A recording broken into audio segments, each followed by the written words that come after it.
السلام علیکم ورحمۃ اللہ وبرکاتہ ان الحمد للہ والصلاة والسلام علی رسول اللہ وعلی آلہ وصحبہ ومن والا۔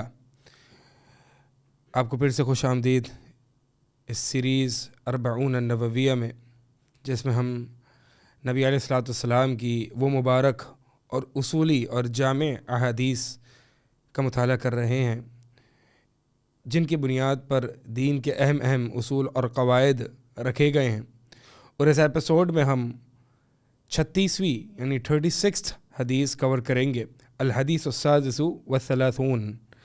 یہ حدیث بھی اس امت کے محدث ابو ہریرہ رضی اللہ تعالی عنہ سے مروی ہے۔ فرماتے ہیں کہ نبی علیہ الصلاۃ والسلام نے فرمایا، ایک بڑی لمبی حدیث ہے جس میں اخلاقیات اور حصول علم کے طلب اور اس کی فضیلتیں اور دین اور دنیا کی کامیابی کے کچھ اصول جمع کر دیے گئے ہیں، اور اللہ کے نبی علیہ الصلاۃ والسلام نے چند یہاں پہ اخلاقیات کا ذکر کیا ہے اپنے بھائی کی مدد کے تعلق سے، اور اسی طرح ایک قرض دار یا جو مقروض ہے، جو تنگی میں ہے، اس کی مدد کرنے کے تعلق سے، اس کے لیے آسانیاں کرنے کے تعلق سے۔ اور ہم یہ دیکھیں گے کہ نبی علیہ الصلاۃ والسلام نے یہ جتنے اپنے بھائی کی مدد کرنا یا اس طرح سے جتنے ہی اخلاقیات ہیں، نبی علیہ الصلاۃ والسلام نے اس کو یوم آخرت سے کس طریقے سے کنیکٹ کیا ہے، کیونکہ دین اسلام کا حسن ہی یہی ہے اور اس کا اصول ہی یہ ہے۔ عموماً اچھے اخلاق کی طرف تو دعوت کافر بھی دیتا ہے اور مسلمان بھی دیتا ہے، لیکن مسلمان جو اچھے اخلاق کی طرف دعوت دیتا ہے اس کی بنیاد ایمان باللہ و ایمان بالیوم الآخر، یعنی اللہ پر ایمان اور یوم آخرت پر ایمان۔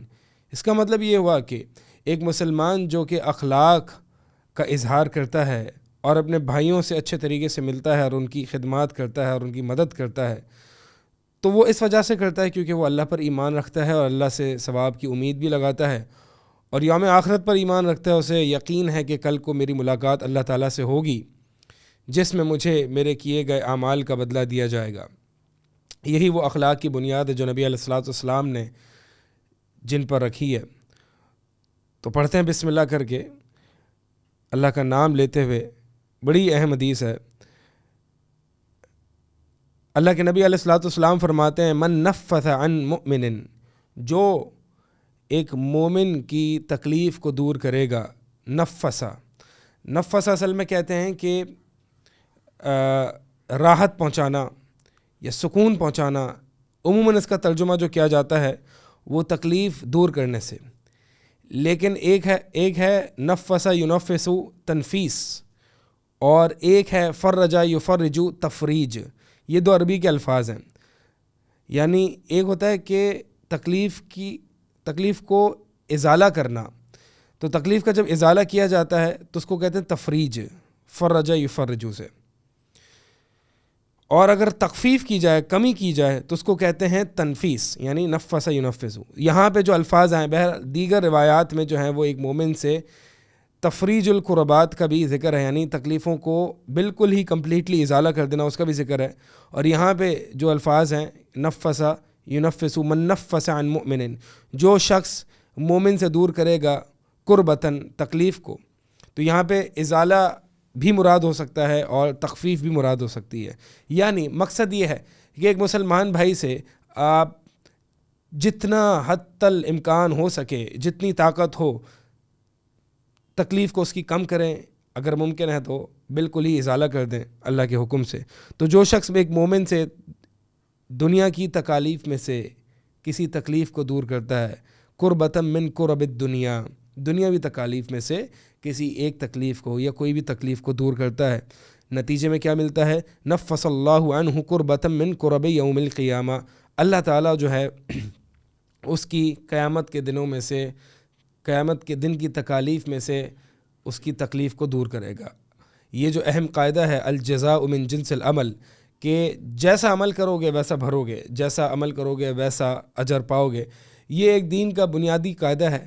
آپ عموماً دیکھیں گے اس حدیث میں بھی جو آگے ہم الفاظ پڑھیں گے، اس میں بھی یہی قاعدے کو ملحوظ رکھا گیا، اور دین میں جو بنیادی قواعد ہیں ان میں سے ایک قاعدہ یہ بھی ہے کہ جیسا تم مخلوق کے ساتھ سلوک کرو گے ویسا ہی تم اس کا اجر پاؤ گے۔ مثال کے طور پر جو زمین پر ہے یعنی مخلوق پر رحم کرو تم پر رحم کیا جائے گا،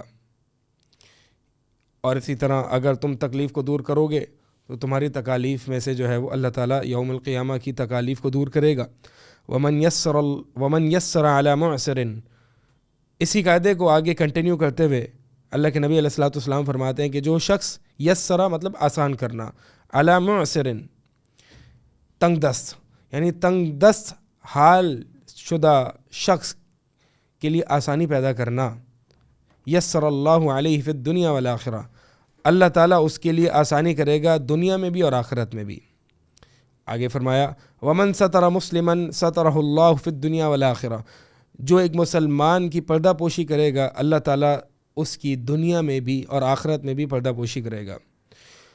اب یہ تین باتیں ذکر فرمائی اسی اصول کے تحت کہ الجزاء من جنس العمل، لیکن آپ دیکھیں کہ جہاں پہ سب سے پہلے جو الفاظ ہیں کہ جو شخص ایک مومن سے اس دنیا کی تکلیفوں میں سے ایک تکلیف کو دور کرتا ہے اللہ تعالیٰ اس کے لیے آخرت کی تکالیف میں سے کوئی تکلیف کو دور کریں گے۔ لیکن جو یہاں پہ تنگ دست کے لیے آسانی کرنے کا معاملہ ہے، اسی طرح مسلمان کی پردہ پوشی کرنے کا معاملہ ہے، اس میں جو جزا ذکر ہوئی ہے دنیا اور آخرت کے حوالے سے دونوں کی، یعنی یسر اللہ علیہ فی الدنیا والآخرہ، اللہ تعالیٰ اس کے لیے آسانی کرے گا دنیا میں بھی اور آخرت میں بھی۔ اسی طرح جو شخص پردہ پوشی کرے گا اللہ تعالیٰ اس کے لیے بھی دنیا اور آخرت میں پردہ پوشی کرے گا۔ لیکن یہ دنیا کا جزا جو ہے وہ اس صورت میں یعنی ذکر نہیں ہوئی جہاں پہ نبی علیہ الصلوۃ والسلام نے فرمایا کہ جو شخص مومن سے تکلیف کو دور کرتا ہے، تو یہ نہیں کہا گیا کہ اللہ تعالیٰ اس کے لیے دنیا اور آخرت کی تکلیف کو دور کرے گا، بلکہ صرف یہاں پہ آخرت کا ذکر ہے۔ اس کی اہل علم کچھ وجوہات ذکر کرتے ہیں، اور وہ یہ ہے کہ دنیا کے مقابلے میں یا آخرت کے مقابلے میں جو دنیا کی تکالیف ہیں وہ گویا کہ اس کا وجود ہی نہیں ہے۔ جیسے کہ ایک حدیث میں بھی آتا ہے کہ ایک شخص جس نے پوری زندگی تکلیفوں میں، پریشانیوں میں، مصیبتوں میں گزاری ہوگی، اس کو قیامت کے دن جنت کا ایک غوطہ دیا جائے گا اور اس سے پوچھا جائے گا کہ کیا تو نے کبھی خوشحالی دیکھی ہے؟ وہ کہے گا نہیں یا رب میں نے کبھی خوشحالی نہیں دیکھی، یعنی دنیا کے مقابلے میں یا آخرت کے مقابلے میں اس کی دنیاوی تمام تکالیف جو ہیں وہ ہلکی پڑ گئیں، گویا کہ ہیں ہی نہیں۔ تو اس لیے دنیا کی تکلیفوں کا ذکر نہیں کیا۔ اور اسی طرح کرب اصل میں جو ہے قربتن اصل میں کہتے ہیں شدید مصیبت والی حالت کو، تو ہر شخص کو اس طرح کی بڑی مصیبت نہیں آتی، کم لوگ ہوتے ہیں جن پر یہ بڑی بڑی مصیبتیں آتی ہیں، تو اس لیے دنیا کی مصیبت کا ذکر نہ فرمایا، واللہ تعالی عالم۔ آگے فرمایا واللہ فی عون العبد ما کان العبد فی عون اخیہ، اسی قاعدے کو لے کے الجزاء من جنس العمل، کہ جیسا عمل ہوگا ویسی اللہ تعالیٰ آپ کو جزا دے گا۔ واللہ فی عون العبد، اور اللہ تعالیٰ جو ہے وہ اپنے بندے کی مدد میں لگا رہتا ہے، ما کان العبد، جب تک کہ بندہ اپنے بھائی کی مدد میں لگا رہتا ہے۔ اسی لیے اگر کوئی شخص یہ چاہتا ہے کہ اس کی حاجات پوری ہوں، کچھ بھی حاجات ہو سکتی ہیں کاروباری حوالے سے، مالی حوالے سے اور دیگر حوالے سے، کچھ بھی حاجات ہو سکتی ہیں، ایک شخص کی حاجت ہے تو اس کو چاہیے کہ وہ اپنے بھائی کی حاجات تلاش کرے اور ان کی مدد کرنے کی کوشش کرے۔ ہوگا یہ کہ اللہ تعالیٰ اس بندے کی حاجات کو پورا کرے گا اور اس بندے کی مدد کرے گا، تو یہ بہت بڑا ذریعہ ہے۔ یعنی ہوتا عموماً یہ ہے کہ جب ایک بندہ، ایک مسلمان جو ہے وہ حاجت میں ہوتا ہے کسی یا کسی پریشانی میں اور مصیبت میں ہوتا ہے اور وہ چاہتا ہے کہ اللہ تعالیٰ اس کی پریشانی دور کر دے، تو وہ لوگوں کے آگے ہاتھ پھیلاتا ہے کہ میری مصیبت ہے، میری پریشانی ہے، دور کر دیں۔ لیکن اس سے بڑھ کر جو چیز ہے وہ یہ ہے کہ وہ اپنے بھائی کی مدد کرے۔ دیکھیں جو بھی انسان مصیبت زدہ ہے اس کو اس سے زیادہ مصیبت زدہ انسان مل جائے گا، تو لہٰذا یہ انسان کہتا ہے نا کہ بھائی میں اس کی کیا مدد کروں، میں تو خود مصیبت میں ہوں، یہ غلط سوچ ہے، بلکہ ہونا یوں چاہیے ٹھیک ہے اگر وہ مصیبت میں ہے تو میں اس کی مدد کرتا ہوں، ہوگا یوں کہ اللہ میری مدد کرے گا۔ اگر آپ اللہ کی مدد چاہتے ہیں تو یہ بہت تیزی سے انسان کی مدد کی جاتی ہے جب انسان ایک مومن بھائی کی مدد میں لگ جاتا ہے۔ ابھی میں ترجمہ کروں، پھر آگے انشاءاللہ ایک اس پہ جو نبی علیہ الصلوۃ والسلام نے ذکر کیے ہیں اس پہ کچھ نہ کچھ آپ کے سامنے کچھ احادیث، کچھ صحابہ رضی اللہ تعالیٰ عنہم اجمعین کے آثار جو ہیں وہ میں ذکر کروں گا۔ ومن سلک طریقا یلتمس فیہ علما، اور جو شخص راستے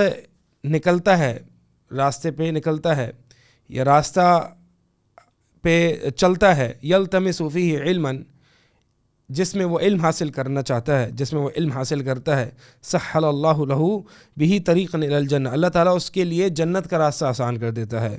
وما جلس قوم فی بیت، اور کوئی قوم نہیں بیٹھتی کسی گھر میں سے، اللہ کے گھروں میں سے یعنی مسجد میں، یتلون کتاب اللہ، اللہ کی کتاب کی تلاوت کرتے ہوئے، ویتدارسونہ بینہم، اور آپس میں درس و تدریس کرتے ہوئے، علم و تعلم کا سلسلہ جاری کرتے ہوئے مسجد میں، نہیں کوئی قوم مسجد میں اللہ کی کتاب کو پڑھنے بیٹھتی یا پڑھانے بیٹھتی یا تلاوت کرنے بیٹھتی، الا یہ کہ نزلت علیہم السکینہ، سوائے یہ کہ ان پر سکینت طاری ہو جاتی ہے، نازل ہو جاتی ہے، وغشیتہم الرحمہ، اور رحمت جو ہے وہ ڈھانپ لیتی ہے، اور وحفتہم الملائکہ، ملائکہ گھیر لیتے ہیں، وذکرہم اللہ فی من عندہ، اللہ تعالیٰ جو اللہ کے پاس مخلوق ہے، اللہ کے ساتھ، اللہ کے سامنے جو مخلوق ہے یعنی آسمانی مخلوق، اللہ تعالیٰ اس کا ذکر اس مخلوق میں کرتے ہیں۔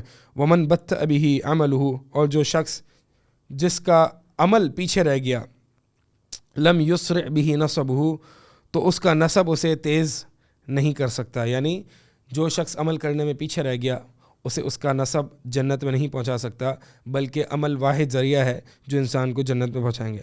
اب آپ کے سامنے کچھ حدیث کی شرح اور توضیح ایک ایک جملے کے مطابق رکھتا ہوں آپ کے سامنے۔ اللہ کے نبی علیہ الصلوۃ والسلام نے ایک حدیث میں فرمایا، یہ حدیث صحیح مسلم کی ہے اور امام بخاری نے بھی اس کو اپنی صحیح میں ذکر کیا ہے، کہ جہاں نبی علیہ الصلوۃ والسلام نے یہ ذکر کیا کہ جو شخص ایک مومن کی ایک تکلیف کو اس دنیا کی زندگی میں دور کرتا ہے، اللہ تعالیٰ تمام تکالیف، اللہ تعالیٰ قیامت کے دن کی تکالیف اس کے لیے دور کر دیتا ہے۔ اور آپ جانتے ہیں قیامت کے دن کی تکلیفیں کیا ہیں۔ قیامت کے دن بڑا ہولناکی والا دن ہے۔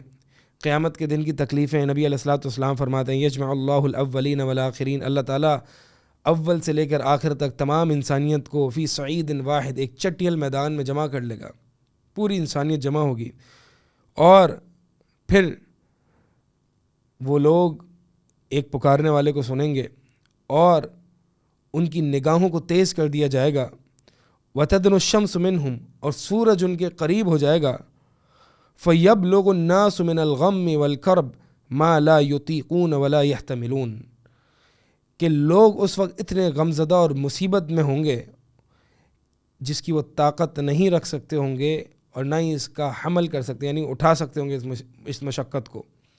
اگر اللہ تعالیٰ نے ان کے لیے بقا یعنی عدم موت نہ لکھی ہوتی تو پھر وہ سورج کی تپش سے اور گرمائش سے پگھل جاتے۔ سورج اس دن 1 میل کے فاصلے پر ہوگا اور لوگ اپنے اپنے پسینوں میں اپنے گناہوں کی مطابق جو ہے وہ ڈوبے ہوئے ہوں گے۔ کچھ لوگوں کا پسینہ ان کی پنڈلیوں تک ہوگا، کچھ لوگوں کا پسینہ ان کی ایڑیوں تک ہوگا، کچھ لوگوں کا پسینہ ان کے گھٹنوں تک ہوگا، کچھ لوگوں کا پسینہ ان کی کمر تک ہوگا، کچھ لوگوں کا پسینہ ان کے کانوں تک ہوگا، اور کچھ لوگ اپنے پسینوں میں غوطے کھا رہے ہوں گے۔ اتنا پسینہ ہوگا سورج کی تپش اور سورج کے قریب ہونے کی وجہ سے۔ یہ ہے قیامت کی سختیوں میں سے ایک سختی۔ فیقول الناس بعضهم لبعض، تو لوگ بعض لوگ بعض سے کہیں گے، الا ترون ما قد بلغکم، کہ کیا تم نہیں دیکھتے کہ کیا ہم کس تکلیف میں ہیں، کیا تکلیف تمہیں پہنچی ہے۔ الا تنظرون من یشفع لکم الی ربکم، کیا تم دیکھتے نہیں ہو کوئی ہے جو ہماری سفارش ہمارے رب کے ہاں کرے کہ اللہ تعالیٰ اس مصیبت کو، میدان محشر کی جو مصیبت ہے اس کو ہلکا کرے، کم کرے اور حساب کتاب شروع کرے۔ اور وہ حدیث شفاع جو کہ مشہور حدیث ہے کہ تمام انبیاء کے پاس ایک ایک کر کے لوگ آئیں گے اور سب سے سفارش کریں گے، اور آخر کار نبی علیہ الصلوۃ والسلام کے پاس آئیں گے۔ نبی علیہ الصلوۃ والسلام جو ہے وہ سفارش کریں گے، اللہ تعالیٰ جو ہے وہ پھر حساب کتاب کے لیے تشریف فرمائیں گے۔ تو یہ قیامت کی جو ہولناکی اور سختیاں ہیں، اگر کوئی شخص ایک مومن کی تکلیف کو، اس دنیا کی تکلیف کو ہلکی کر دیتا ہے یا ازالہ کر دیتا ہے تو اللہ تعالیٰ قیامت کی تکالیف جو ہیں وہ اس پر آسان کر دیتے ہیں۔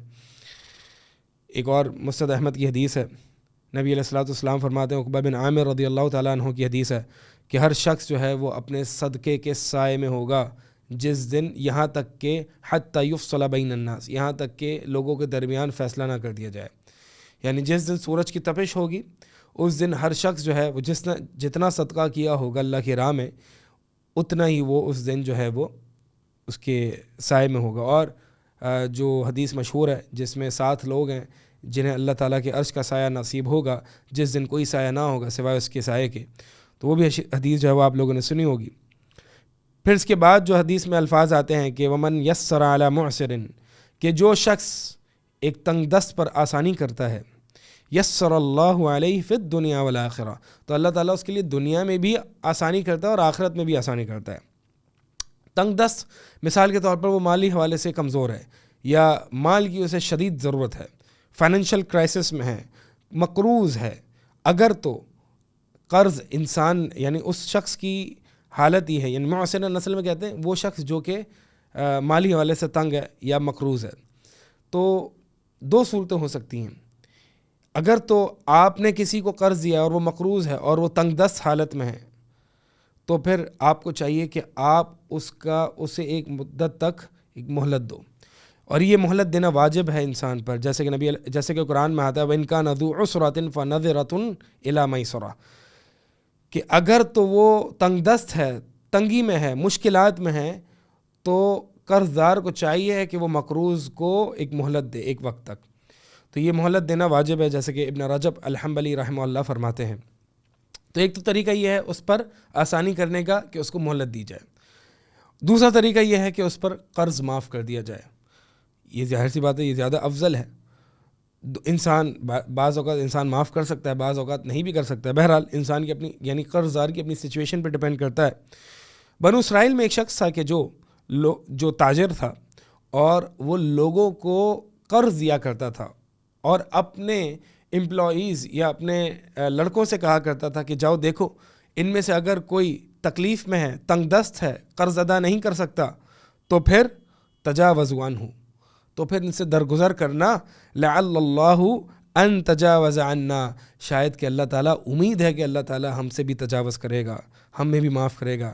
فتجاوز اللہ عنہ، تو اللہ تعالیٰ نے اس شخص سے یعنی اس قرضدار سے تجاوز کیا، یعنی اس کو معاف کیا، اس کو درگزر کیا، کیونکہ گویا کہ ایک بندہ جب دوسروں کو معاف کرتا ہے تو اللہ تعالیٰ تو صفت غفران سے زیادہ مستحق ہے، اللہ تعالیٰ تو زیادہ معاف کرنے والا ہے، تو لہٰذا الجزاء من جنس العمل۔ اور ایک اور حدیث میں آتا ہے، نبی علیہ الصلوۃ والسلام فرماتے ہیں کہ من سرہ ان ینجیہ اللہ من کرب یوم القیامہ، کہ جو شخص چاہتا ہے کہ اللہ تعالیٰ اس کو قیامت کی تکلیفوں کا ازالہ کر دے، اس کو نجات دے قیامت کی تکلیفوں سے، مصیبتوں سے، تو اسے چاہیے کہ وہ تنگ دست پر آسانی کرے، اسے راحت اور سکون پہنچائے، او یضع عنہ، یا پھر اس سے بالکل ہی قرض معاف کر دے، یعنی مہلت دے یا پھر معاف کر دے۔ تو اس نیت سے بھی انسان قرض دے نا کہ یار یہ تنگ دست ہے، میں اس کو دیتا ہوں، ٹھیک ہے، ڈیٹ سیٹ ہو گئی، آپ مجھے کب دو گے قرض، واپس کب لوٹاؤ گے، جی اس دن لوٹاؤں گا، مطالبہ کیا جاتا ہے، جی آپ کی ڈیٹ آ گئی، نہیں دے سکتا، کوئی مسئلہ نہیں، آپ اس کو مہلت دیں۔ یاد رکھیے کہ یہ مہلت جو ہے یہ ایک دن کے حساب سے انسان مہلت دیتا ہے، لیکن یہ یاد رکھیے کہ اس کی فضیلت بہت ہے۔ اللہ تعالیٰ جو ہے وہ قیامت کی جو تکلیف، جہاں پہ انسان کے کوئی رشتے ناتے، نسب نامہ، کوئی کام نہیں آئے گا، وہاں پہ اللہ تعالیٰ جو ہے وہ اس بندے کی مصیبت کو ہلکا کرے گا جو تنگ دست پر آسانیاں کرتا ہے۔ پھر اس کے بعد جو حدیث میں الفاظ ہیں وہ یہ ہیں کہ ومن ستر مسلمن، جو شخص ایک مسلمان کی پردہ پوشی کرتا ہے، سترہ اللہ فی الدنیا والآخرہ، اللہ تعالیٰ اس کے لیے دنیا میں بھی پردہ پوشی کرتا ہے۔ اللہ تعالیٰ ستیر ہے، اللہ تعالیٰ ستیر ہے، اللہ تعالیٰ بہت زیادہ پردہ پوشی کرنے والا ہے۔ اسی لیے بعض سلف رحمہم اللہ فرمایا کرتے تھے کہ اگر گناہوں کی بو ہوتی نا تو میرے قریب کوئی بیٹھ بھی نہیں سکتا تھا، میں اتنا گنہگار ہوں، لیکن یہ اللہ کا کرم ہے، اللہ تعالیٰ ستیر ہے، اللہ تعالیٰ پردہ پوشی کرنے والا ہے، اللہ تعالیٰ کی رحمت ہے کہ اللہ تعالیٰ نے میرے گناہوں پر پردہ رکھا ہوا ہے۔ تو یہ واقعی اللہ تعالیٰ کی رحمت ہے اور اللہ تعالیٰ کا فضل ہے کہ اس نے ہم جیسے نالائق اور گنہگاروں پر پردہ رکھا ہوا ہے، ورنہ یقیناً اگر لوگ ہماری کیفیت اور ہمارے گناہوں سے آگاہ ہو جائیں تو لوگ ہمارے قریب بیٹھنا بھی پسند نہ کریں۔ اسی لیے عمر بن خطاب رضی اللہ تعالیٰ عنہ کے سامنے ایک ایسا کیس لایا گیا کہ جس کو ایک گناہ پر پکڑا گیا، یعنی وہ گناہ کیا، شاید چوری تھی یا کچھ اور گناہ کا معاملہ تھا، تو عمر رضی اللہ تعالیٰ عنہ نے کہا کہ کیا معاملہ ہے تیرا؟ تو اس نے کہا کہ مجھ سے ایک دفعہ چوری ہو گئی، میں نے آج پہلی دفعہ چوری کی ہے اور مجھے پکڑ لیا گیا۔ عمر بن خطاب رضی اللہ تعالیٰ عنہ نے کہا نہیں، تو نے پہلی دفعہ نہیں کی، اللہ تعالیٰ بہت زیادہ پردہ پوشی کرنے والا ہے اپنے بندوں کے گناہوں پر، تو نے بار بار کی ہے اس لیے اللہ تعالیٰ نے یہ تیرا معاملہ کھول دیا۔ تو اس کا مطلب یہ ہے کہ انسان، اللہ تعالیٰ پردہ پوشی کرتا ہے، لیکن اگر انسان گناہوں پر اصرار کرتا ہے تو پھر اللہ تعالیٰ اس کے عیوب اور گناہوں پر پردہ پوشی نہیں کرتا الا ماشاء اللہ۔ اسی لیے نبی علیہ الصلوۃ والسلام کی ایک حدیث میں بھی آتا ہے کہ میرا ہر امتی جو ہے وہ اس کو جنت میں داخل کیا جائے گا، اس کو معاف کر دیا جائے گا، سوائے اس کے کہ جو گناہوں کو کھلم کھلا بتانے والا ہے، الا المجاہرین، حدیث میں الفاظ آتے ہیں۔ صحابہ نے پوچھا مجاہرین کون ہیں؟ نبی علیہ الصلوۃ والسلام نے فرمایا کہ اللہ تعالیٰ نے اس کے گناہوں پر پردہ رکھا اور اس نے فخر کے ساتھ جو ہے وہ آ کے لوگوں کو بتایا کہ میں نے یہ کیا تھا، میں نے یہ گناہ کیا تھا، تو اس کو معاف نہیں کیا جائے گا، باقی سب کو معاف کر دیا جائے گا۔ اس کا مطلب یہ ہے کہ اللہ کی طرف سے یہ ایک رحمت ہے انسان کے گناہوں پر پردہ ڈال ہونا، لیکن انسان اس کا خود ہی خیال نہیں رکھے اور لوگوں کو بتاتا پھرے کہ میرے یہ گناہ ہے، میں نے یہ کیا جرت کے ساتھ۔ اس کا مطلب یہ ہے کہ اس نے گناہوں کو، اللہ کی نافرمانی کو گویا کہ ہلکا لیا ہوا ہے، تو اس کو یہ سزا ملی۔ تو یہ مسلمان پر پردہ پوشی کرنا، لوگوں کے عیوب تلاش نہ کرنا، لوگوں کی غیبتیں نہ کرنا، یہ مطلوب ہے۔ نبی علیہ الصلوۃ والسلام ایک اور حدیث میں فرماتے ہیں، سنن ترمذی کی حدیث ہے، یا معشر من آمن بلسانہ، اے لوگو جو کہ زبان سے ایمان لائے ہو۔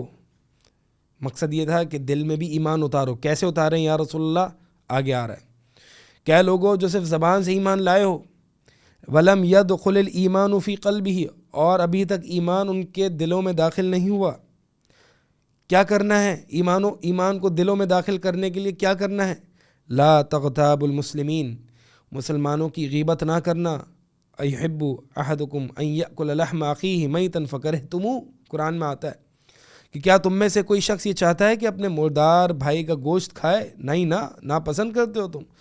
تو گویا کہ اگر کوئی شخص اپنے بھائی کی غیبت کرتا ہے تو گویا کہ اس کا مردار گوشت کھا رہا ہے۔ ذرا غیبت کا خیال آئے نا اگلی دفعہ تو اس بھائی کے مردار گوشت کا کھانے کا تصور کرنا اور اس کی کراہیت کو محسوس کرنا۔ فرمایا لا تغتاب المسلمین، مسلمانوں کی غیبت نہ کرنا، ولا تتبعوا عوراتہم، اور ان کے عیوب کے پیچھے نہ پڑنا، یعنی تلاش نہ کرنا، جس کو کہتے ہیں نا کھوج لگانا، دیکھنا، تلاش کرنا، فالٹس، فائنڈنگ فالٹس، ایک کس نے کیا کہا، کیسے کہا، اس کو پکڑ لو، فوراً باتوں کو پکڑ لو، اس نے کیا بولا اس کی بات کو پکڑ لو۔ عیوب کو تلاش کرنا، اپنے بھائیوں کے عیوب کو تلاش نہ کرنا، ان کی کھوج میں نہ پڑنا۔ فَإِنَّهُ، پس بے شک جو شخص لوگوں کے عیوب کی تلاش میں رہتا ہے، اللہ تعالیٰ ان کے عیوب کو تلاش کرتا ہے۔ اللہ تعالیٰ کے تو علم ہے عیوب، یعنی اللہ تعالیٰ ان کے عیوب کو پکڑتا ہے، اور جس کے عیوب کو وَمَن تَتَبَّعَ اللَّهُ عَوْرَتَهُ، اور جس کے عیوب کو اللہ تعالیٰ پکڑ لینا، يُفْضِحُهُ فِي بَيْتِهِ، اللہ تعالیٰ اس کو اس کے گھر میں بھی رسوا کرے گا۔ کیا مطلب ہے؟ اللہ اکبر! اتنی بڑی حدیث، اتنی بڑے الفاظ ہیں، مطلب یہ ہے کہ اتنی بڑی وعید ہے کہ ایک شخص جو لوگوں کے عیوب کو لوگوں کے سامنے بیان کرتا ہے اور ٹو میں لگا رہتا ہے کہ کب وہ فلاں غلطی کرے تو میں اس کے عیوب کو پکڑ لوں، لوگوں کے سامنے بیان کروں، فرمایا جو شخص ایسا کرتا ہے اللہ تعالیٰ اس کے عیوب کو پکڑ لیتا ہے اور پھر اس کو رسوا کر کے چھوڑتا ہے، اگرچہ وہ گھر میں ہی کیوں نہ ہو، یعنی اگرچہ وہ گناہ یا اس کے عیوب اتنے ہی مخفی کیوں نہ ہو، گویا کہ وہ گھر کے اندر وہ گناہ کر رہا ہے پرائیویٹلی، لیکن اللہ تعالیٰ اس کے پرائیویٹ گناہوں اور عیوب کو چاہے جتنے ہی مخفی کیوں نہ ہو، اللہ تعالیٰ اس کو ظاہر کر دے گا۔ اللہ اکبر! ہمیں سمجھنا چاہیے کہ یہ کتنا بڑا انسان کے لیے، یعنی پردہ پوشی کرنا کتنا ضروری ہے ایک مسلمان بھائیوں کا۔ اور تو اور ہم جو کرتے ہیں مسلمان بھائیوں کا تو کرتے ہی ہیں، علماء کا سب سے زیادہ کرتے ہیں، اور شیطان علماء کے عیوب تلاش کرنا یہ لوگوں کو اس میں لگا چکا ہے۔ علماء کا عیوب تلاش کرنا یہ بہت ایکسٹریملی پوائزنس، زہریلا ہے بہت۔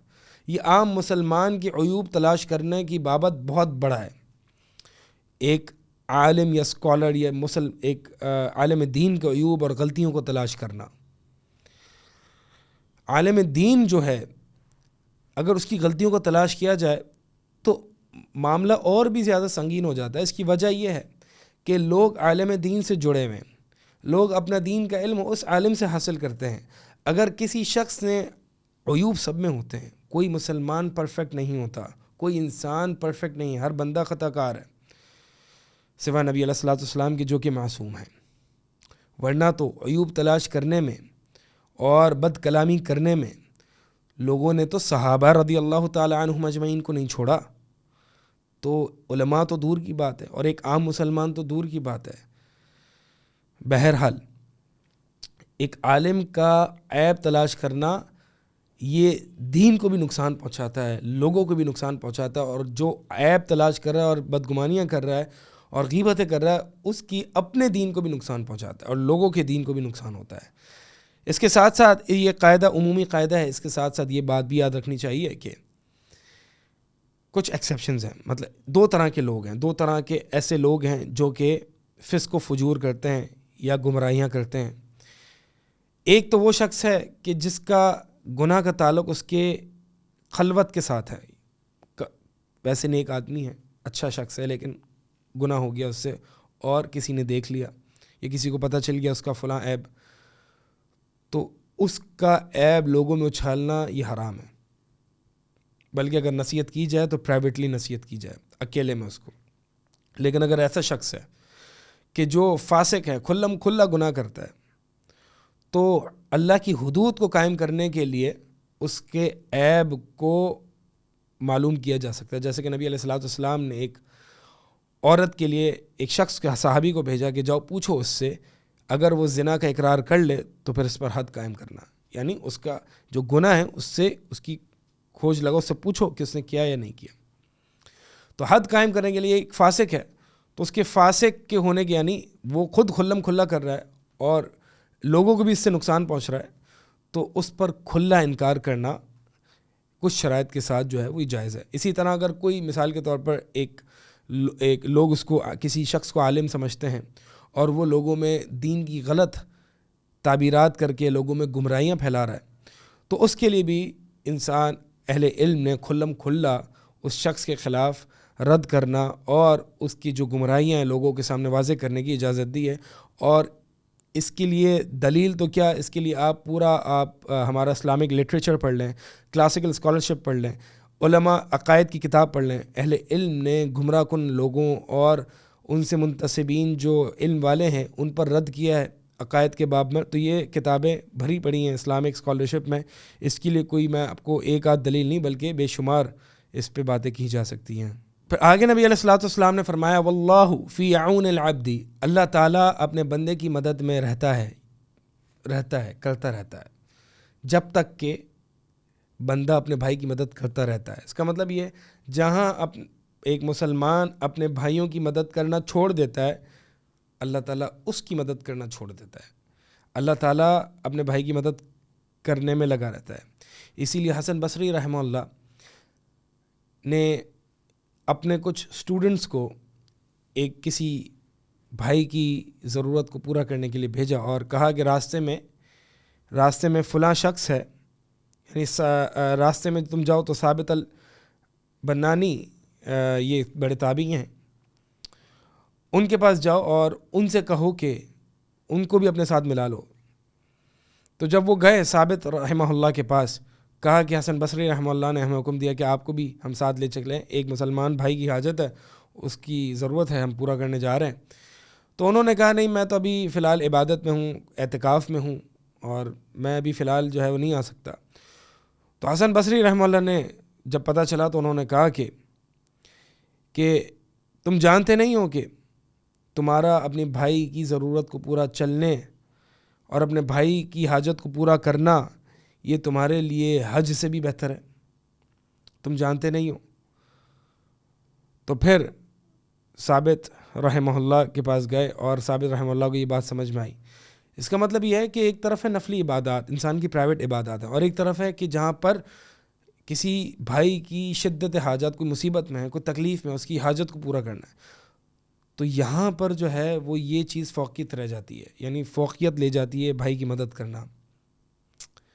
جیسے کہ ایک حدیث میں بھی آتا ہے، نبی علیہ الصلوۃ والسلام نے فرمایا کیا میں تمہیں نماز اور صدقہ اور روزے سے افضل عمل نہ بتاؤں؟ فرمایا بالکل بتائیے. فرمایا اصلاح ذات البین، دو لوگوں کے درمیان اصلاح کا کام کرنا. اب اس کا مطلب یہ نہیں ہے کہ یہ بات ہمیں امپورٹنٹ ہے سمجھنا، اس کا مطلب یہ نہیں ہے کہ 5 نمازیں جو کہ ارکان اسلام میں سے ہیں اس سے افضل لوگوں کے درمیان صلح کرانا، عدل کرنا یا کسی بھائی کی مدد کرنا، یعنی یہ خدمت خلق زیادہ فوقیت رکھتی ہے رکن اسلام پر. ایسا مطلب نہیں ہے. مقصد یہ ہے کہ ایک طرف یعنی آپ کے پاس ایک مستحب عمل ہو، یعنی پرائیویٹ عبادت و نفلی نماز ہو، اور ایک طرف یہ خدمت خلق ہو، اور آپ کے پاس دونوں میں سے ایک چیز کی چوائس ہے.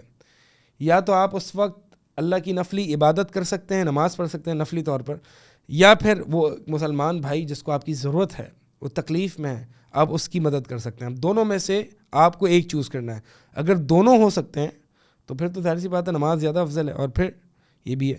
لیکن اگر دونوں میں سے کوئی ہو جائے تو ظاہر سی بات ہے آپ اپنی نماز کو کمپرومائز کر کے اپنے بھائی کی مدد کریں گے. یہ مقصد ہے.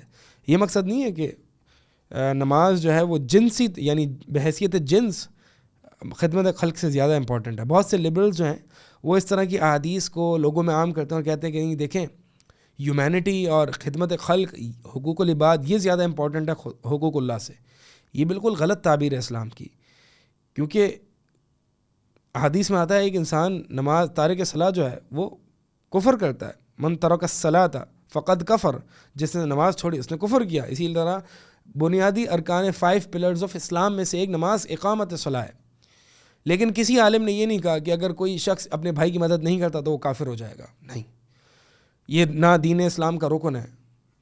تو مقصد یہ ہے کہ جہاں پہ ہمیں یہ احادیث ملتی ہیں کہ خدمت خلق جو ہے وہ نمازوں پر فوقیت رکھتی ہیں، اس کا مطلب یہ ہے کہ جہاں پہ آپ کا بھائی آپ کو اس کی یعنی آپ کے بھائی کو آپ کی ضرورت ہے، وہاں پر آپ اس کو لاچار اور بے یار اور مددگار چھوڑ کے اپنی نفلی نماز میں لگے ہوئے، یہ صحیح عمل نہیں ہے. آپ کو چاہیے کہ آپ اس کی اصلاح کرو، آپ کو چاہیے کہ آپ اس کے لیے جو ہے وہ اس کی مدد کرو. اسی لیے ابو بکر صدیق رضی اللہ تعالی عنہ ایک خاتون کے لیے جو ہے وہ، یا کچھ خواتین کے لیے، کچھ جو کہ بیوائیں ہوتی ہیں یا بوڑھی ہوتی ہیں، ان کے لیے بکریوں کا دودھ دھوتے تھے اور ان کو دیتے تھے. اصل میں عموماً عرب کے ہاں جو ہے وہ خواتین کا دودھ دھونا یہ ایک معیوب سمجھا جاتا تھا. اس لیے گھر کے جو مرد حضرات تھے وہی بکریوں کا دودھ دھویا کرتے تھے اور نکالا کرتے تھے. تو ابو بکر رضی اللہ تعالیٰ عنہ جو ہیں وہ کچھ خواتین کا، کچھ گھرانے کا جو ہے وہ خود ہاتھ سے دودھ دھوتے ان کو دیتے خدمت خلق. تو جب ابو بکر رضی اللہ تعالیٰ عنہ خلیفہ بنے تو ان لوگوں نے کہا کہ ابو بکر آپ تو اب امیر المؤمنین بن گئے ہیں، تو اب آپ ہماری خدمت کہاں کریں گے؟ اب تو آپ ایک رتبہ آ گیا، آپ کا ایک مقام مل گیا آپ کو.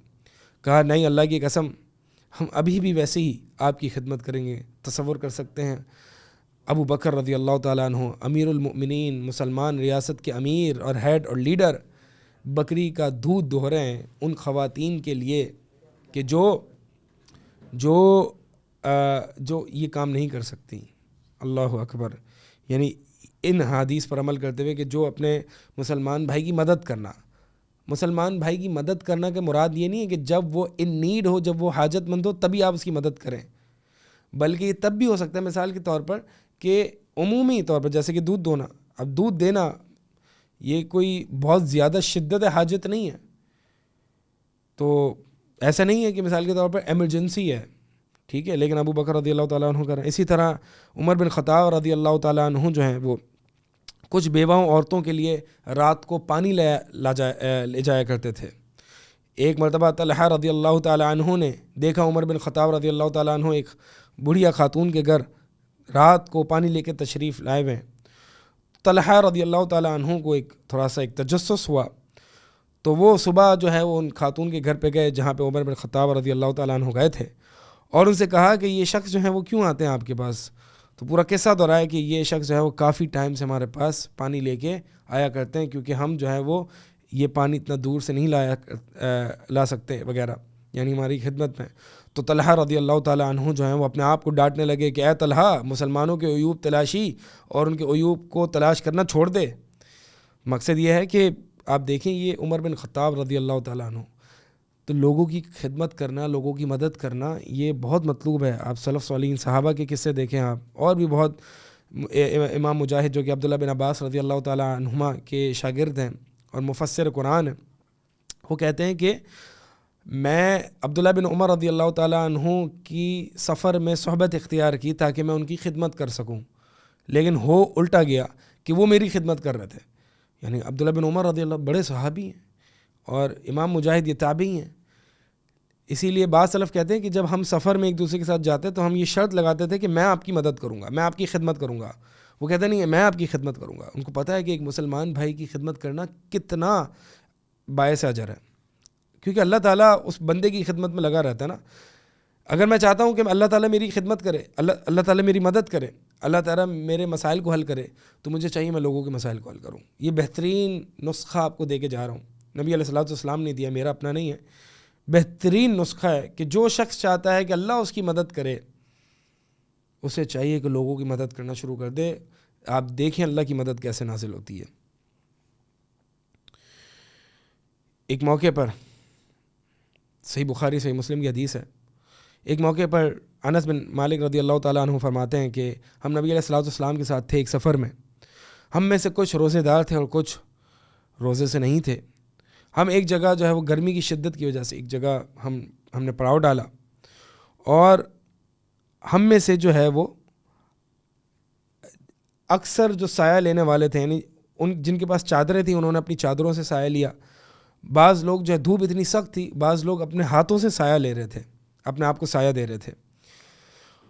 اور دھوپ اتنی تھی کہ کچھ بعض روزے دار جو ہے وہ شدت بھوک کی وجہ سے اور گرمی کی وجہ سے گر پڑے. تو پھر ہوا یہ کہ جو روزے سے نہیں تھے وہ کھڑے ہوئے اور سب کی خدمت کرنا شروع کر دی. خیمے کو صحیح کر رہے ہیں، خیمے لگا رہے ہیں، اونٹوں کے دودھ دو رہے ہیں، اونٹوں کو پانی پلا رہے ہیں. نبی علیہ الصلوۃ والسلام نے جب یہ منظر دیکھا تو فرمایا ذهب المفطرون اليوم بالاجر، آج کے دن جنہوں نے روزہ نہیں رکھا وہ اجر و ثواب میں سبقت لے گئے. کن سے؟ روزے داروں سے.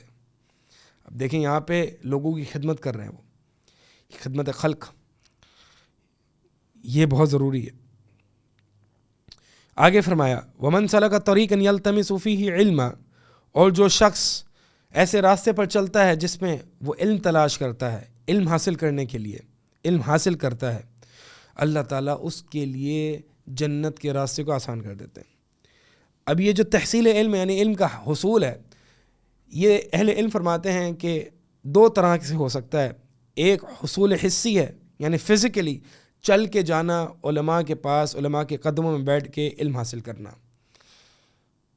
اور دوسرا معنوی ہے، یعنی مطالعہ کرنا، راتوں کو جاگ کے پڑھنا، حفظ کرنا. جیسے کہ آج آن لائن یہ صورت ہے کہ آن لائن سننا، یہ بھی حصول اور تحصیل علم میں آتا ہے، یہ معنوی ہے. فزیکلی یعنی حسی طور پر علماء کے پاس چل کے جانا، معنوی یعنی آن لائن لینا یا فون پہ کسی سے پوچھ لینا، عالم سے کسی شرعی مسئلے کے بارے میں، حفظ کرنا، مطالعہ کرنا، کتابیں پڑھنا، یہ سارے معنوی حصول علم میں آتے ہیں.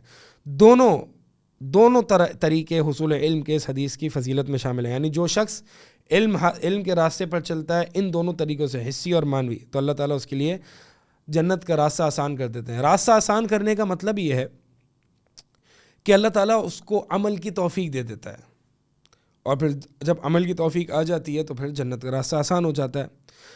بعض اہل علم فرماتے ہیں کہ راستہ آسان کرنے کا مطلب یہ بھی ہے کہ فزیکلی حسی طور پر اس کے لیے راستہ آسان ہو جاتا ہے. مطلب جنت کے بہت سے راستے ہیں، روزے داروں کا راستہ، نفلی نماز پڑھنے، کثرت سے نماز پڑھنے والوں کا راستہ، جہاد کرنے والوں کا راستہ، اور روزے رکھنے والوں کا راستہ، صدقہ خیرات کرنے والوں کا راستہ. یہ راستے سب کے سب جنت کی طرف لے جا رہے ہیں. لیکن ایک راستہ ہے جو کہ شارٹ کٹ ہے، اور وہ ہے طلب علم کا راستہ. تو یہ جو شخص اس راستے پر چلتا ہے، اس کا مطلب یہ نہیں کہ تمام راستوں کو اگنور کر رہا ہے، اس کا مطلب یہ ہے کہ تمام عبادات میں سب سے جو غالب عبادت ہے اس کی وہ طلب علم ہے. اسی لیے جو جنت میں 8 دروازوں کا ذکر آتا ہے کہ باب ریان ہے، اس دروازے سے روزے داروں کو بلایا جائے گا. اس کا مطلب یہ نہیں کہ وہ نمازیں نہیں پڑھتے ہوں گے، صدقہ خیرات نہیں کرتے ہوں گے، نہیں، یہ مطلب ہے کہ ان کی تمام عبادات میں جو سب سے غالب اور سب سے زیادہ عبادات جو پائی جاتی ہیں وہ روزہ ہے. اسی طرح یہ جو طلب علم کا راستہ ہے، اس کا مطلب یہ نہیں تمام عبادات سے وہ غافل ہے، نہیں، نماز اپنے ڈیو ٹائم پہ پڑھتا ہے، خشوع اور خضوع کے ساتھ پڑھتا ہے، ارکان اور واجبات کو ملحوظ رکھتے ہوئے پڑھتا ہے، روزے وغیرہ رکھتا ہے. لیکن جو غالب عبادات ہیں، جو غالب اس کا منہج ہے، وہ طلب علم ہے. اور یہ سب سے چھوٹا راستہ ہے جنت کا، اور یہ سب سے آسان راستہ ہے. تو عقل مند انسان، ظاہر سی بات ہے، وہی ہے کہ جو سب سے آسان اور چھوٹے راستے کو اپنائے.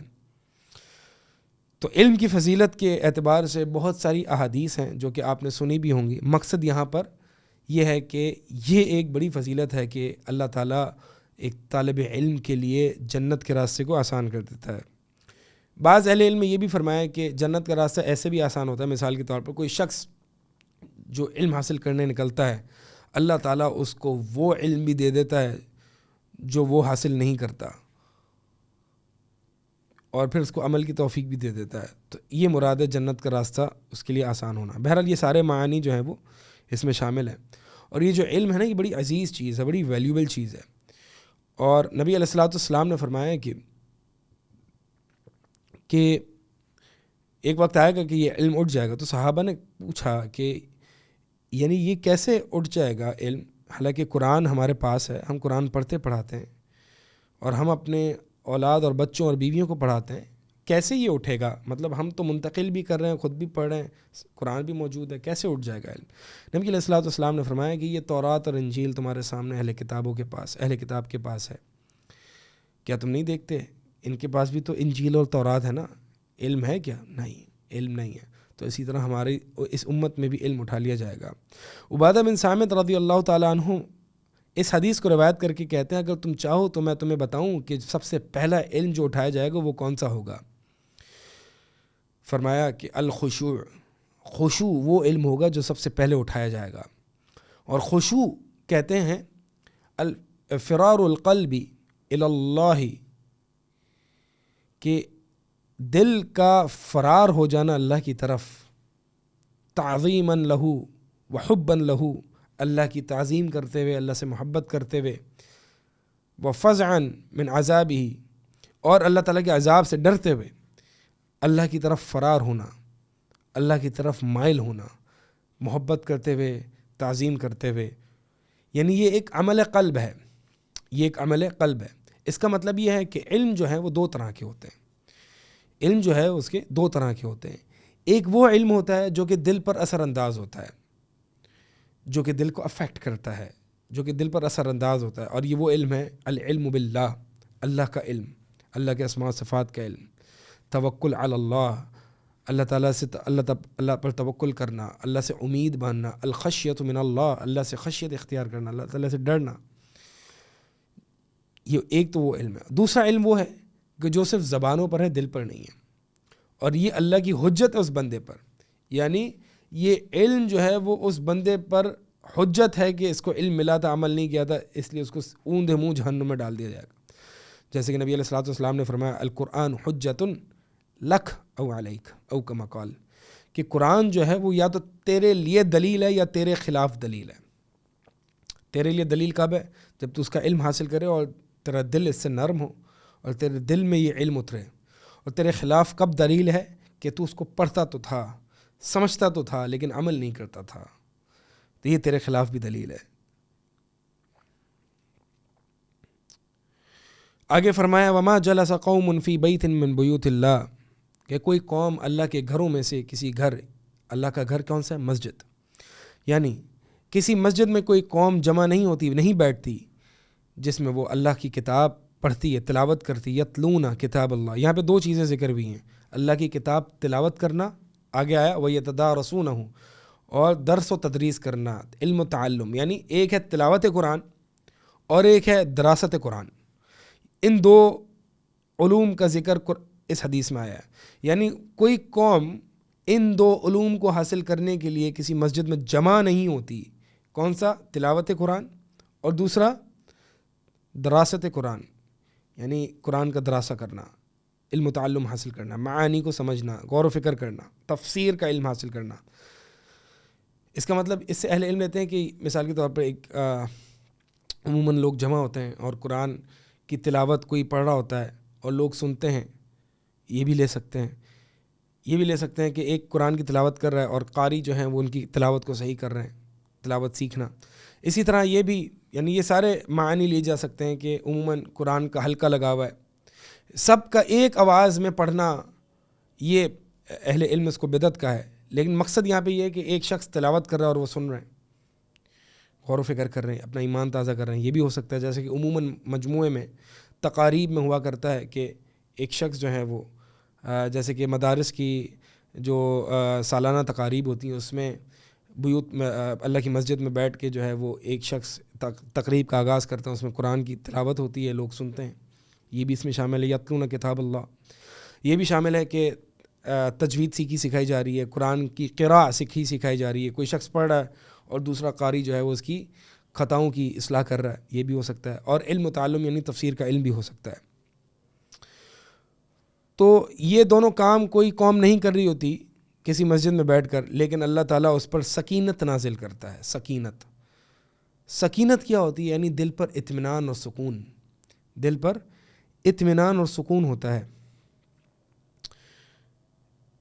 ایک صحابی کے بارے میں آتا ہے کہ ان البراء بن عازب فرماتے ہیں کہ کان رجل یقرأ سورۃ الکہف، کہ ایک شخص تھا نبی علیہ الصلوۃ والسلام کے زمانے میں، وہ سورہ کہف کی تلاوت کر رہا تھا اور اس کے سامنے، اس کے ساتھ جو ہے وہ گھوڑا بھی تھا اس کا، اور ایک بادل آ کے، ایک سائبان آ کے اس پر یعنی سایہ کرنے لگا اور گھوڑا جو ہے وہ بدکنے لگا، حتیٰ کہ جب سورت کی تلاوت روک دی تو نبی علیہ الصلوۃ والسلام کے پاس آئے اور کہا، یہ معاملہ بتایا کہ یہ سب کچھ ہوا، بادل آیا اور ایک طریقے سے گھوڑا بدکنے لگا۔ تو اللہ کے نبی علیہ الصلوۃ والسلام نے فرمایا کہ تلک السکینۃ تنزلت للقرآن، یہ قرآن کے لیے نازل ہوئی تھی، یہ وہ سکینت ہے۔ عموماً نبی علیہ الصلوۃ والسلام نے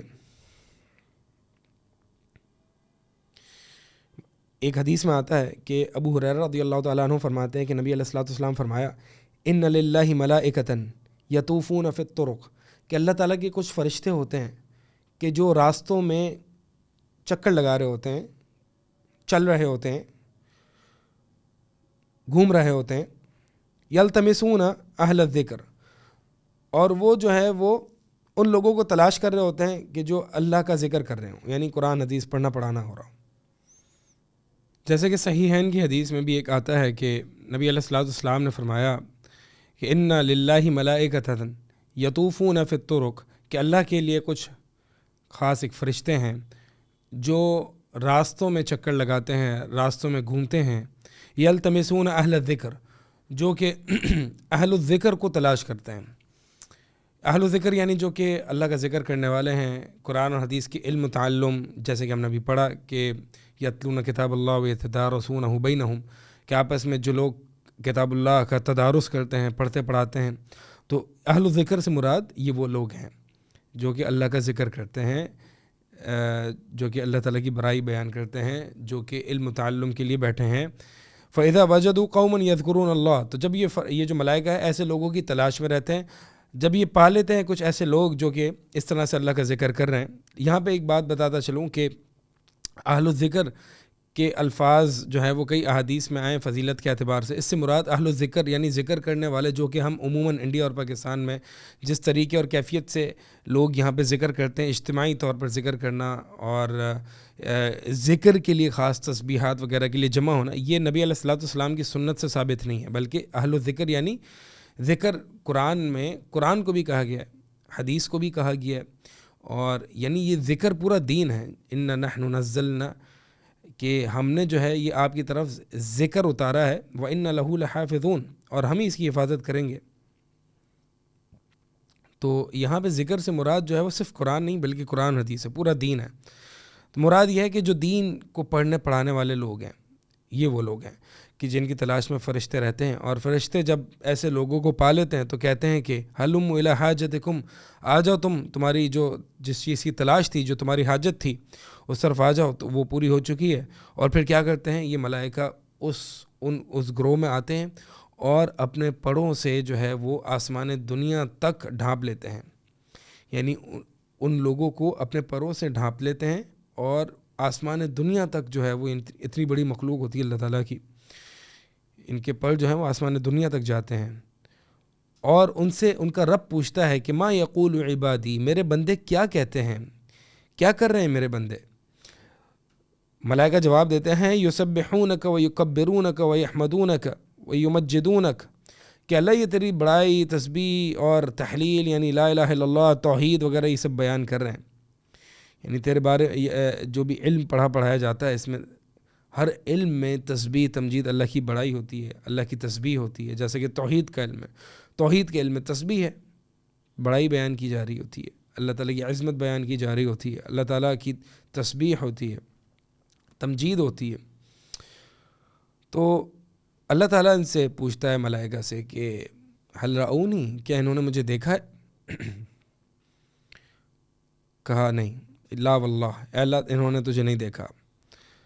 اللہ تعالیٰ ان سے سوال کرتا ہے کیف لو رعونی، اگر یہ مجھے دیکھ لیتے تو پھر ان کا کیا حال ہوتا؟ ملائکہ کہتے ہیں کہ لو رعوک، اے اللہ اگر یہ تجھے دیکھ لیتے کانوا اشد لک عبادتاً، اگر یہ تجھے دیکھ لیتے تو عبادت میں اس سے بھی زیادہ تیری کرتے، اور تیری تمجید اور حمد و ثناء اور تحمید یہ اس سے بھی زیادہ کرتے۔ اللہ تعالیٰ ان سے پوچھتا ہے کہ اے ملائکہ یہ میرے بندے جو ہیں فما یسألونی، مجھ سے کیا سوال کر رہے ہیں، مجھ سے کیا مانگتے ہیں، ان کی کیا چاہت ہے؟ کہتے ہیں یسألونک الجنہ، اے اللہ تجھ سے یہ جنت کا سوال کرتے ہیں، یعنی اس سے یہ پتہ چلتا ہے کہ ایک مومن کی جو بھی عبادت ہوتی ہے، طلب علم ہو یا آپس میں ایک دوسرے کے ساتھ بیٹھ کے قرآن کا مذاکرہ ہو یا تدارس ہو، جو بھی یہ طلب علم کے لیے بیٹھے ہیں ان کا مقصد صرف ایک ہوتا ہے، وہ ہے طلب جنت۔ تو ملائکہ سے اللہ تعالیٰ پوچھتا ہے کہ یہ کیا پوچھ رہے ہیں، کیا سوال کرتے ہیں؟ کہہ رہے ہیں کہ یہ جنت کا سوال کرتے ہیں اللہ تجھ سے۔ اللہ تعالیٰ فرماتے ہیں کہ یہ جنت انہوں نے دیکھی ہے؟ کہا نہیں۔ اللہ تعالیٰ ان سے پوچھتا ہے کہ اگر یہ جنت دیکھ لیتے تو پھر کیا حالت ہوتی؟ جواب دیتے ہیں کہ اللہ اس سے بھی زیادہ تیری تحمید اور بڑائی اور تمجید بیان کرتے ہیں، تیری بزرگی بیان کرتے ہیں۔ تو اللہ تعالیٰ جو ہے وہ ملائکہ کو واپس پوچھتا ہے کہ اے ملائکہ یہ بتاؤ ذرا کہ کس چیز سے یہ پناہ طلب کر رہے ہیں؟ جواب دیتے ہیں جہنم سے، آگ سے۔ کہتے ہیں انہوں نے جہنم، اللہ تعالیٰ فرماتا ہے جہنم کو انہوں نے دیکھا ہے؟ کہا نہیں دیکھا ہے اللہ۔ اگر یہ دیکھ لیتے تو اللہ تیری تو اس سے بھی زیادہ تمجید اور عبادت کرنے والے ہوتے، تحلیل اور تسبیح بیان کرنے والے ہوتے۔ تو ملائکہ سے اللہ تعالیٰ کہتا ہے کہ گواہ ہو جاؤ، میں تمہیں گواہ بناتا ہوں کہ بے شک میں نے ان سب کو معاف کر دیا۔ ان میں سے ایک فرشتہ کہتا ہے یا اللہ اس میں فلاں اور فلاں بھی آیا تھا، وہ کسی اور حاجت کے لیے، کسی اور غرض و غایت کے لیے آیا تھا۔ تو اللہ تعالیٰ اس سے کہتا ہے کہ ہم الجلساء لا یشقی بہم جلیسہم، یہ انہی میں سے بیٹھنے والوں میں سے، ان میں بیٹھنے والوں میں سے کوئی بھی آج بد نصیب ہو کے نہیں جائے گا۔ یعنی اللہ تعالیٰ ان طلب علم یا طالب علموں کی برکت سے اس شخص کو بھی معاف کر دیتا ہے جو شخص کسی اور غرض و غایت کے لیے آتا ہے اور وہاں پہ بیٹھ جاتا ہے۔ یہ آپ دیکھیں کہ یہ ایک علم کی فضیلت ہے کہ جو اس علم کی طلب کی نیت سے نہیں آتا، اللہ تعالیٰ جو طالب علم ہیں، طلباء ہیں، ان کی برکت سے اس کو بھی معاف کر دیتا ہے۔ ایک حدیث میں معاویہ رضی اللہ تعالیٰ عنہ سے مروی ہے، نبی علیہ الصلوۃ والسلام فرماتے ہیں، نبی علیہ الصلوۃ والسلام ایک مرتبہ نکلے، ایک حلقہ قائم تھا صحابہ کا رضی اللہ تعالیٰ عنہم اجمعین۔ اللہ کے نبی علیہ الصلوۃ والسلام فرماتے ہیں ما یجلسکم، تمہیں کس چیز نے بٹھا کے رکھا ہے یہاں؟ فرمایا جلسنا نذکر اللہ عز وجل، یا رسول اللہ ہم یہاں بیٹھے ہیں اور اللہ کو یاد کر رہے ہیں، اللہ کا ذکر کر رہے ہیں۔ نحمدہ لما ہدانا للاسلام، اللہ کی حمد بیان کر رہے ہیں کیونکہ اللہ تعالیٰ نے ہمیں اسلام کی طرف ہدایت دی ہے۔ ومن علینا بھی، اور اللہ تعالیٰ نے اسلام کے ذریعے ہم پر احسان کیا۔ فقال، اللہ کے نبی علیہ الصلوۃ والسلام فرماتے ہیں اللہ ما اجلسکم الا ذلک، اللہ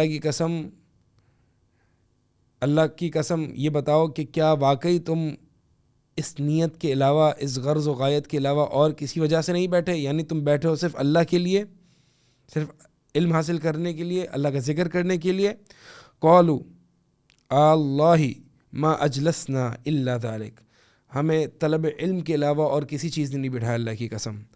نبی علیہ الصلوۃ والسلام نے فرمایا اما انی، کہ میں تم پہ کوئی ایسی بات نہیں باندھ رہا مگر انہو اتانی جبریل، میرے پاس ابھی جبریل آئے علیہ السلام، فاخبرنی ان اللہ تعالی یباہی بکم الملائکہ، اور مجھے جبریل امین نے خبر دی کہ اللہ تعالیٰ تمہارا فخری انداز سے ذکر کر رہا ہے ملائکہ کے درمیان، کہ یہ دیکھو میرے بندے میرے لیے بیٹھے ہیں، مجھے یاد کر رہے ہیں، میرے بارے میں علم حاصل کر رہے ہیں. یہ ہے یباہی بکم الملائکہ، یعنی اللہ تعالیٰ جو ہے وہ فخر کر رہا ہے ملائکہ کی جماعت میں، تمہارا ذکر کر کے اللہ تعالیٰ فخر کر رہا ہے. یہ ہے علم والوں کی فضیلت، اور یہ ہے ایک مسجد میں علم حاصل کرنا. اسی لیے بہت سے اہل علم جو ہے وہ، یعنی مسجد میں علم حاصل کرنا اس کی ایک اپنی ہی فضیلت ہے. اس پہ جو ہے وہ غشیت بھی طاری ہوتی، یعنی رحمت ڈھانپ لیتی ہے، اور ملائکہ جو ہیں وہ اپنے پر سے ان لوگوں کو ڈھانپ لیتے ہیں. اور اللہ تعالیٰ کا ذکر کرنا ان بندوں کا ملأ الاعلیٰ، یعنی آسمانی مخلوق میں، اہل علم فرماتے ہیں یہ یعنی اللہ تعالیٰ کا ذکر کرنا، یعنی اللہ تعالیٰ کا ذکر خیر کرنا ان لوگوں کا آسمانی مخلوق میں، یعنی ملائکہ میں. تو یہ حدیث کے کچھ نقاط تھے جو کہ آپ کے سامنے بیان کیے گئے ہیں. اللہ تعالیٰ سے دعا ہے کہ اللہ تعالیٰ عمل کی توفیق عطا فرمائے. اقول قولی ھذا استغفر اللہ لی ولکم.